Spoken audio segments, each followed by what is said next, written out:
In 1873, a war began between the Dutch colonial government and the Aceh Sultanate. The Dutch expected a quick victory, but it became a long colonial war that dragged on for decades to come. The Dutch, they applied different strategies to overcome the Achenese guerrilla warriors. And in the 1890s, they established an army formation that became known as the Korps Marechaussee te voet, a colonial gendarmerie that had to conduct counter-insurgency and became a fierce fighting force. In this video, more on this formation. Good to have you back on the channel. If you're new to this channel, my name is Stefan. I'm a Dutch history teacher. I like to make videos about historical topics, and in this series I discuss army formations from the past. If you find this content interesting, consider subscribing and hit that notification bell. On the 28th of March 1873, the cannons of two Dutch warships fired at the Kraton, the palace of the Sultan of Aceh. The Aceh War had begun. The Aceh Sultanate had managed to retain its independence till the late 19th century, while the Dutch were expanding their influence over the Indonesian archipelago. By doing so, they fought different bloody colonial wars. In 1871, the Dutch and the British signed the Sumatra Treaty, and this gave the Dutch a free hand in the whole of Sumatra Island, including Aceh. Fearful for a Dutch attack, the Sultan of Aceh looked for allies to keep the Dutch at bay. But this here was the reason the Dutch found to attack the Sultanate. The first expedition started early April 1873 when Dutch forces set foot on Aceh. But this first expedition became an outright disaster. They lacked proper maps, the commander got killed, and the Dutch were not able to conquer the Sultan's palace. And thus, at the end of that month, they pulled back from Aceh, only to return at the end of that year. This time, they did conquer the Kraton. Thinking the war was won and done, the Dutch had no idea what they had gotten themselves into, because the rebellion was about to kick off. To maintain order, the Dutch had established small forts, so-called bentangs, around the capital of Aceh, around Kota Raja. Venturing outside on muddy roads, the Dutch colonial soldiers became prone to guerrilla attacks with their blue uniforms, white socks and long rifles. The Dutch then adopted a new strategy.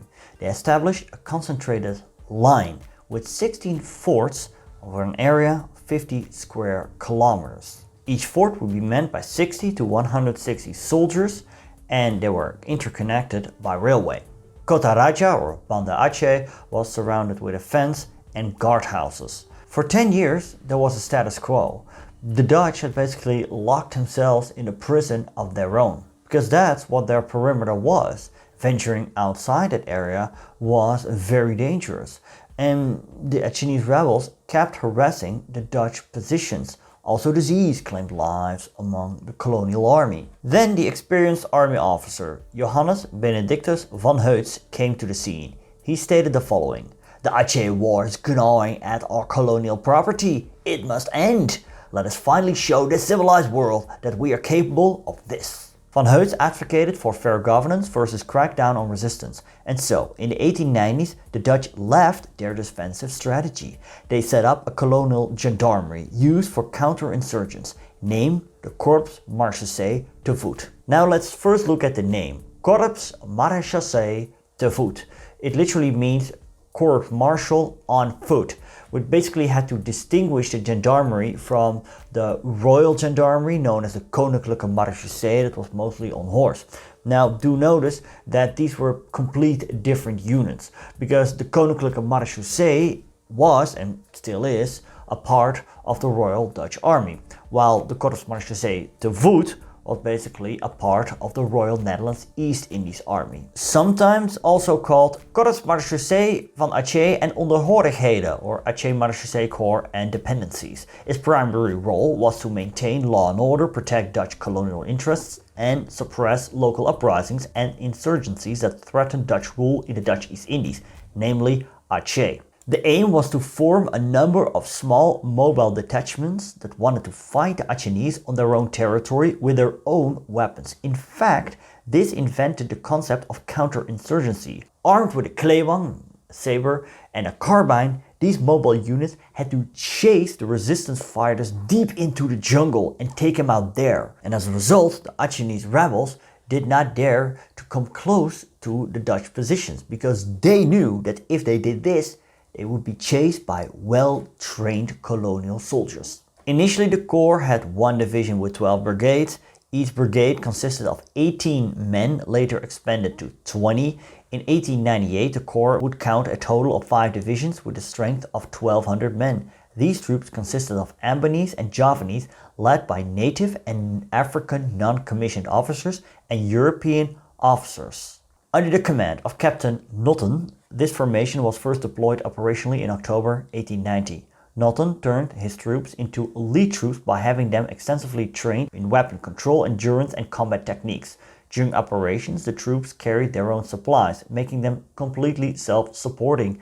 As armament, a short carbine, a klewang, which was a short saber with a downward point, and a renchong, a type of knife, were chosen. The red insignia worn on the collar of the uniform was often referred to as blood fingers, saying much about the reputation the Corps would soon establish. After all, their fingers would become soaked in blood. Their uniforms changed with that of the Royal Netherlands East Indies Army. Initially, they wore the typical dark blue tunic with long stockings and pit helmets. They later adopted puttees and the brown bamboo hat. Later, the green tunic was worn with the bamboo hat of the same color. I find an interesting photo of a transition phase which was taken in the early 20th century. Here you see soldiers with a mixture of uniforms and items.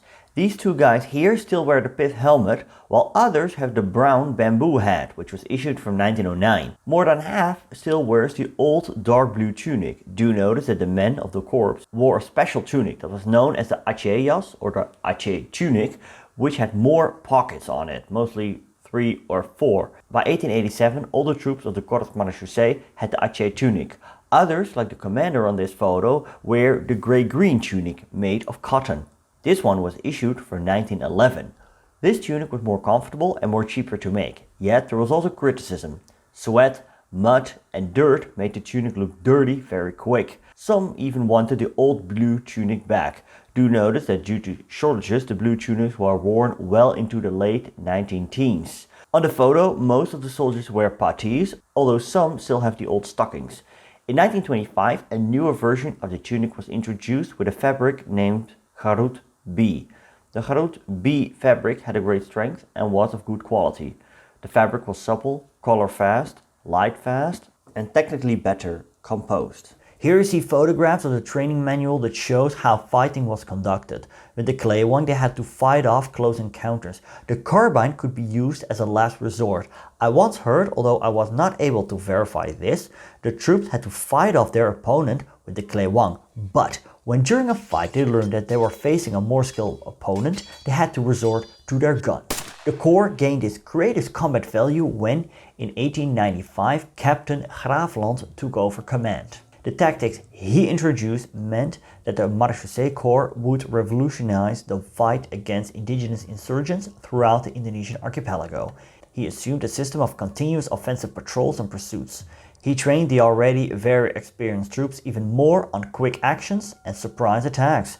Much of the tactics they learned and experience gained in battle would be adopted by the regular colonial troops. The Marechaussee Corps acted as a training school that would produce the most notorious military commanders within the Royal Netherlands East Indies Army. Van Heutz in particular spread the basic principles of the Corps, strike hard and without mercy, over the rest of his army and eventually managed to take out many of the rebellious Acehnese. The soldiers of the Corps played an important role in this and also in later expeditions to bring the rest of Aceh under control, although be aware that the unrest was never fully quelled. The Korps Marechaussee te voet, like other colonial military units, has a complex legacy. While it was instrumental in maintaining Dutch colonial rule, its actions were often associated with human rights abuses and the suppression of local populations. Its involvement in counterinsurgency operations often led to violence and loss of life among local communities.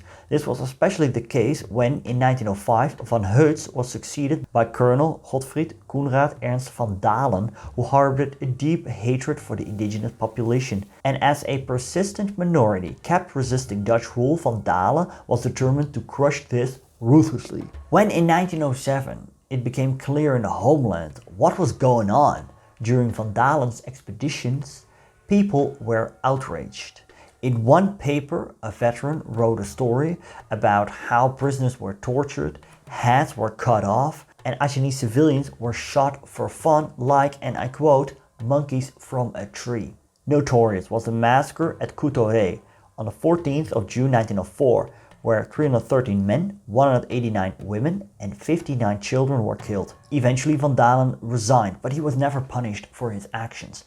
He always claimed that his actions were necessary. When in 1913 the main resistance leader of the Aceh resistance was killed, the Dutch considered the war over. But although the violence did decrease, it never got peaceful in Aceh.